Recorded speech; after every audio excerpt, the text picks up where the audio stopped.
Preparations for a huge air show in the West. The plane, an exact copy of the fighter which helped to defeat the Luftwaffe, had taken a Swindon enthusiast 11 years to build, but the pilot, who was a member of the Battle of Britain display team, escaped serious injury.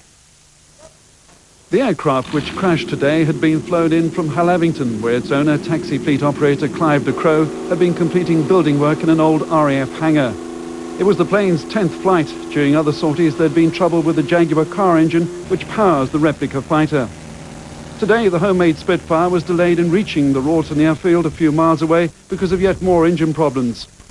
But worse was to come. As the highly experienced Battle of Britain display pilot Pete Thorne brought the plane in for what looked like a perfect landing, things went terribly wrong.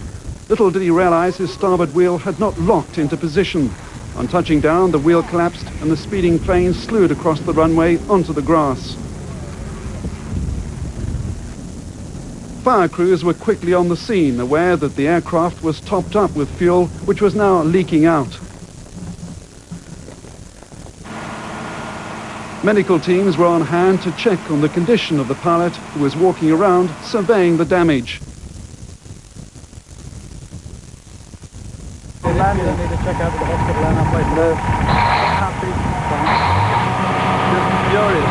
Obviously the undercarriage gave way. Yep.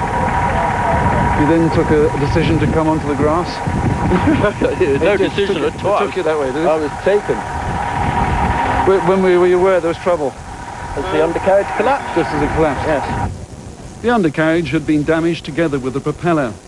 The owner, who'd been following in another plane, was upset and refused to talk about the incident, which had soured his first effort to display the Spitfire. It's since been jacked up and moved into a hangar.